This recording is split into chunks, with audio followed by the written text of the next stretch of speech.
Hi hello నమస్తే welcome to our channel. ఈ రోజు కూడా ఒక ఫిల్మీ అప్డేట్ తో మేము ముందుకు వచ్చాను. ప్రస్తుతం నాతో పాటు ప్రముఖ senior journalist doctor Durga Vadlamani గారు ఉన్నారు. మేడం తో మాట్లాడదాం. నమస్తే మేడం. నమస్తే అండి మేడం. బరాబర్ ప్రేమిస్తా అనే మూవీ అంటే ఆశించినంత విజయం సాధించకపోవడంతో ఆయన నటుడు ప్రభాకర్ గారు కావచ్చు, చంద్రహాస్ కావచ్చు, నిర్మాత కావచ్చు చాలా కష్టాలు పాలయ్యారంటూ వార్తలు వస్తున్నాయి. సో దీని గురించి ఏం చెప్తారు?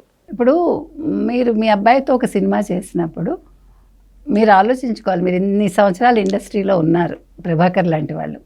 అంటే ఆయనకు తెలియదని కాదు, చూసారా, ఏదైనా కూడా తన దాకా వస్తే కానీ తెలియదు అంటారు. మనం పక్క వాళ్ళకి అన్నీ చెప్పగలం, మన పిల్లల దాకానో మన ఇంటి దాకానో వస్తే మనం కొంచెం గబుక్కుని గట్టిగా చెప్పలేమేమో. అదేవిధంగా ప్రభాకర్ విషయంలో అదే జరిగింది. కొడుకుని ఆయన కంట్రోల్ చేయలేకపోయారా, లేకపోతే కొడుకు మీద ఉండే ప్రేమ ఆయన ఆ రకంగా మాట్లాడకుండా చేసిందా? ఆ ఒక్క పాటను ఆపుంటే ఇవాళ సినిమా ఏ రేంజ్లో ఉండేదో మనకు తెలియదు. అంటే సినిమా హిట్ అవుతుందా అవదా పక్కన పెడితే కనీసం మంచి టాక్ తెచ్చుకుని ఉండేదేమో. ఇప్పుడు అంతా అయిపోయాక చేతులు కాలేక ఆకులు పట్టుకున్నామని నన్ను క్షమించండి, మీరు థియేటర్స్కి రండి, నేను తప్పు చేశానని ఆ పిల్లాడు. మా అబ్బాయి ఇప్పుడు అతనిలో ఇంకా తగ్గలేదు, ఎవరు ప్రభాకర్లో.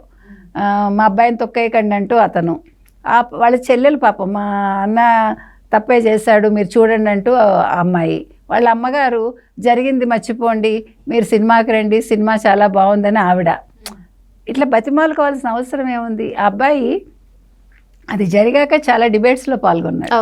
ఫస్ట్ డిబేట్లోనే అతను క్షమించండి తప్పైపోయింది, నేను కావాలని చేయలేదు, నేనేదో ఒక కోపంలో చేశాను, అది చాలా పెద్ద తప్పు, మీరందరూ నన్ను క్షమించండి, ఇంకెప్పుడు ఇలాంటిది చేయను, దాని ప్రభావం నా సినిమా మీద ఉండకుండా చూడండి అని ఉంటే అసలు ఇంత దూరం రాదు.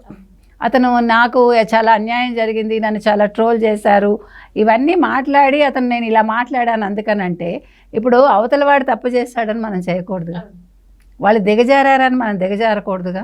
ఇక్కడ తండ్రి చెప్పలేదా అన్న బాధ. ఇది ప్రభాకర్కే కాదు నేను చెప్పేది, ఏ తల్లిదండ్రులైనా అతిగా గారాబం చేయకూడదు పిల్లల్ని.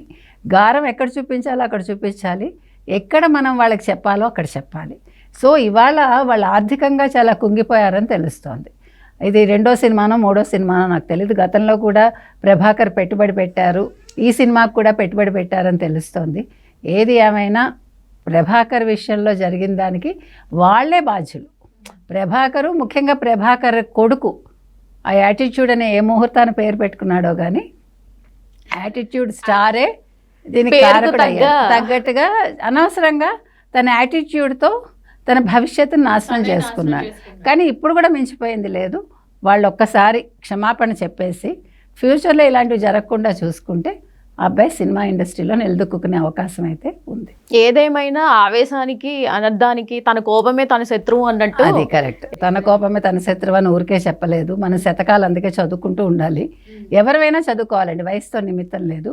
అది ప్రతిరోజు ఒక్క పద్యమైనా మనం నేర్చుకుంటే, అంటే లేదు మననం చేసుకుంటే మనలో కొద్దిగా ఆవేశం కావచ్చు, కోపం కావచ్చు, మనందరికీ ఉంటుంది.